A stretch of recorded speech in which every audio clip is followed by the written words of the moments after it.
Somebody did ask a question. That's that turnover on my camera. Obviously, your preference over time has been to get the ball inside, and you've explained that why many times. But how comfortable are you with the number of threes the team has taken, especially if they're open and good looks? If they go in, I'm a lot more comfortable. You know, the other night, I think it's a Clemson game. Maybe it wasn't. Games sort of run together. We may have to take it to 11 threes in the first 9 or 10 minutes of the game. I think that's too much for me.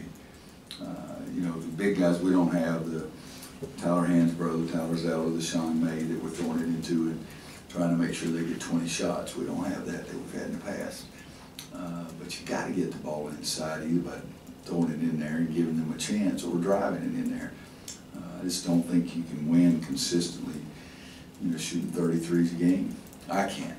You know, maybe some other people can, and probably the stats would prove me wrong, but just the way I feel about the game, I don't feel that comfortable. If you make 15 out of 25 or whatever, I could live with that for sure. But we've got good shooters, but I still think you've got to have a little bit better balance than we have right now. When you have the kind of composition on your roster that you have right now, when doing the traditional stuff may not be there all the time, do you kind of have to just live with the fact that maybe they're going to launch a little bit more from the perimeter?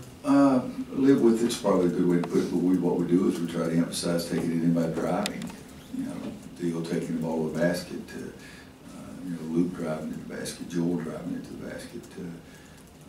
I don't think that I'll ever feel very comfortable with, you know, us being more crazy, shooting 35 or 40 of them. I just don't see that. I want to get the ball into the basket area and hopefully try to get fouled a little bit. Roy, along those lines, last year at Georgia Tech, you made a comment after the game that you thought the guys were taking too many outside shots early against that zone. What were they able to do with that zone that presented problems, and what's the way to attack it? Well, it's hard. I mean, it's a little unusual. They work on it all the time. They play it a lot, and they play it well. I watched this morning the tape of their Miami game, and you know, it's not said. You know, it's sort of a matchup kind of deal. It was a little hard to deal with. When I was in high school, my high school coach was really good at teaching the matchup zone, and we gave a lot of people problems with it. I liked man-to-man better because I just liked the challenge kind of thing. But we used to play the point, and Coach Smith had, and I played it a lot. And it's similar because you try to match up with people. What we do is we try to get better movement, and I don't think you can just stand in one place and pass and stand and pass and stand. I don't think you're ever going to get anything. You got to try to get the ball inside, try to get it in right in below the free throw line. There's usually a little hole in there. You try to get it in there. If you get in there, look low and then look weak side. But they're good at it. It was, and they can spread it and give you a little more pressure with it. So they do a nice job with it. They really do. Some of those 31 threes the other night were, know how many were not up to par? Or? I know I didn't like it early, and then we started making some more. You tend to like those that go in a lot more than just those that don't. But again, we were just, I think the other coach likes it. You know, I don't want to do what he wants. I want to do what I want. You know, that's the whole thing with me. But we do have some guys that can make some shots. You know, the other day, Joel's, I think, 0 for 5.5 or something like that. Made the three free throws, excuse me, when he got fouled. And he made a couple of big ones for us in the second half. But I'm just always all been about balance and trying to get the other team in foul trouble. Speaking of made threes, we haven't talked about Brandon Robinson a lot this year, but he was 2 for 2. He's been giving y'all some good minutes off the bench. What have you seen from him in the last couple of weeks and how he's helped this team? Well, he did the other night. He had some good minutes for us. He really did. Didn't have any good minutes against Notre Dame. And, you know, you shoot air balls on 2 layups. That's not good. But I trust B-Rob. I keep giving him chances. It's pretty simple. If I didn't trust him, I wouldn't give him chances. But the other night, he made 2 big three-pointers for us. One of them didn't spin at all. It came out like a knuckleball, but it went right through the bottom. But I think B-Rob, when he takes care of the basketball and stays under control, can really do some good things. Defensively, he helps you. His activity helps you. You can get to the backboard, that helps you. And when the ball's going in like it did, I think he made 2 threes in 9 minutes. Is that about what it was? I think, yeah, 8 or 9 minutes. something like that. You like that? Coach. I look at trends, not as one game is not a trend for me. Yeah. I apologize, Coach. No. Going back to Tech, you know, you mentioned a little bit, this is a team that likes to turn their opponents over. I think they average over 7 steals a game. Mhm. Is it something you've maybe stressed in practice to some of the younger guys, you know, taking care of the basketball, especially inside? Well, a little bit, but we played Tuesday night. You know, we haven't had a lot of practice to emphasize anything that Georgia Tech does, because that's just the way the schedule sets and giving them some off days. But no, you got to take care of the basketball. The two areas I feel like that we've really got to get better at is stop turning the ball over and guarding the ball.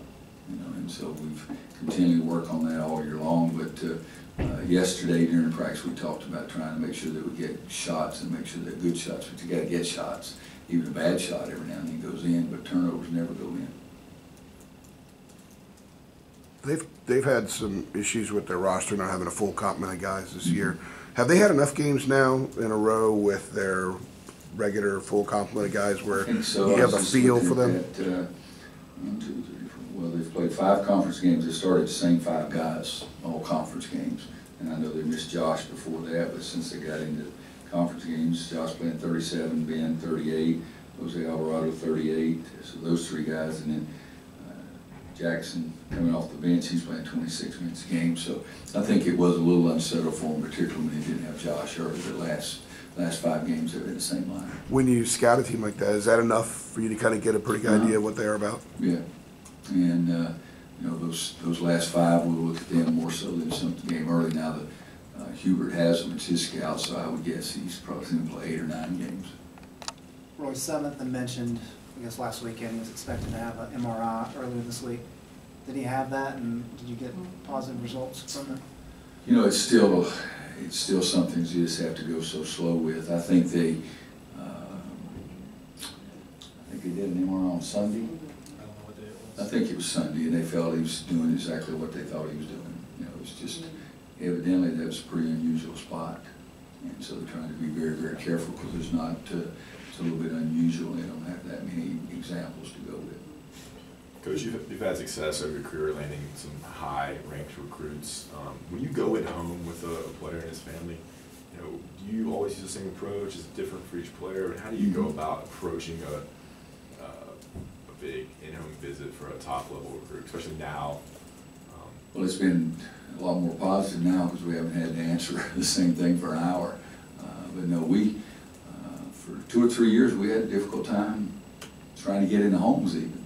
So I enjoy going to home. I enjoy going in and sitting down and being very personal with the family and trying to promote our program and what we've tried to do and what we would try to do and try to paint the picture to them what the young man would be doing if he did choose to come here.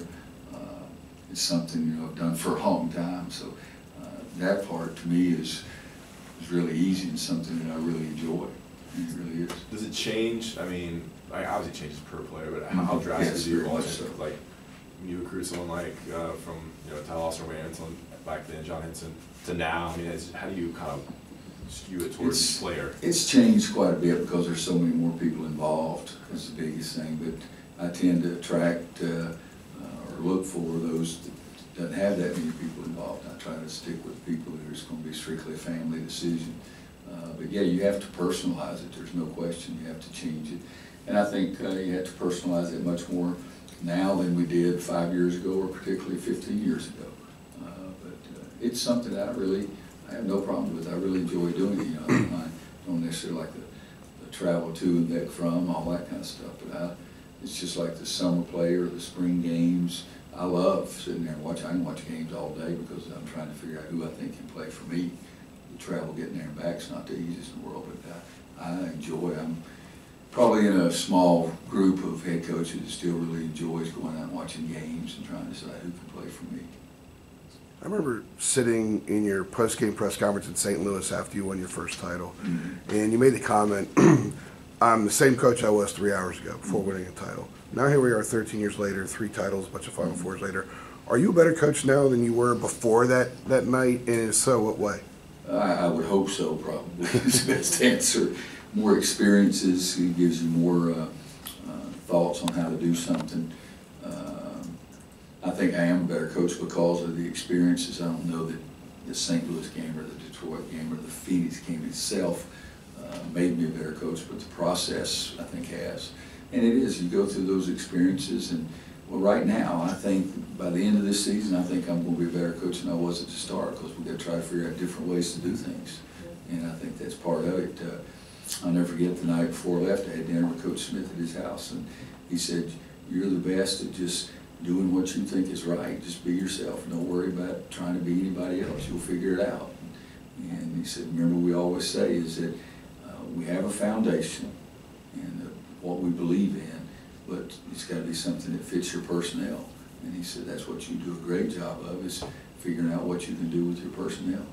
And I said, "You haven't watched that many JV games," but it's just from over our experiences and our discussions about even recruiting at that point.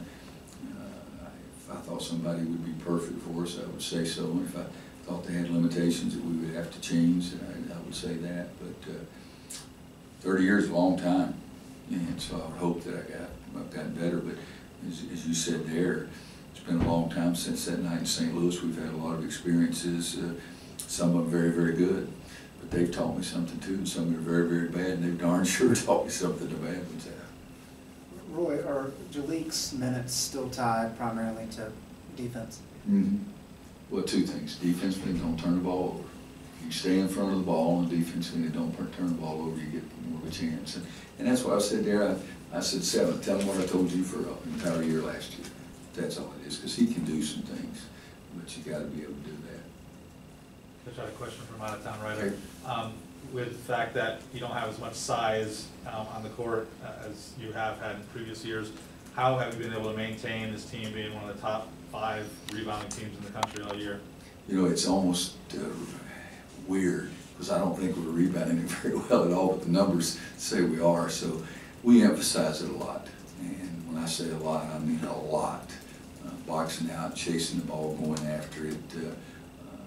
We emphasize it every day in practice, over and over and over. And you know, every coach picks out certain things that they think are important, and they're a lot better at that than they are some other things that they don't give as much time to. But I think Sterling's going to be a good rebounder. Garrison's going to be a good rebounder. Luke is a good rebounder. And again, it goes back to from Theo and Cam and B-Rob, and those guys have got to give us some rebounding too. Roy, there was obviously a lot of snow Yeah. on campus today, and you're from the mountains. You have any favorite childhood snow activities that this type of weather brings Yeah, I to was a mind? little bit of a daredevil. I never had a sled my entire life. I borrowed a lot of them and used a garbage can top one time. I was a little ridiculous. Where I lived in the mountains, they were building Interstate 40 when I was a kid, and so they had all this big old mounds. And, you know, the problem is there was a highway at the bottom. Sometimes we intruded. So, yeah, I was a little bit of a daredevil. Luke, other than the stitches, is there any other lingering effect of that? No. My fear, you always, when you get hit in the head, what do you think of first? Is a concussion. But if you're going to get hit, if you're going to have 5 stitches, that's about the best place to get it, because it didn't break his nose, it didn't concuss him unless he's done it just because he's being Luke. But the 5 stitches, and I can't believe I saw this where he said, "Hey, I'm all right. I've already got a girlfriend." I mean, that's the best line ever. But he had a little bit of a black eye, and you could see it yesterday at practice. But it didn't seem to affect him any. He had that black eye before. Mm-hmm. Do you think that look kind of serves him well on the court? You know, I watched Luke play defense, and I watch him shoot the ball, and I watch him run it, or watch him rebound. I don't really evaluate how Luke looks. That's not exactly down my alley. I call him Grizzly Adams all the time. He didn't know what I'm talking about. One more question. Sorry. Yes. Do you remember the last time one of your teams got called for a 10-second violation? Wow. I mean, The big play last night, is that what you're talking about? yeah, in general, but I just am curious because it's such a rare call anymore. You don't see Yeah. it. I mean, it seems like your head would explode if you got one. It'd be one of those things where I'd be grabbing onto somebody to hold on. I'm sure I've had one. I'm sure I have, but I can't remember. You don't remember it. Yeah.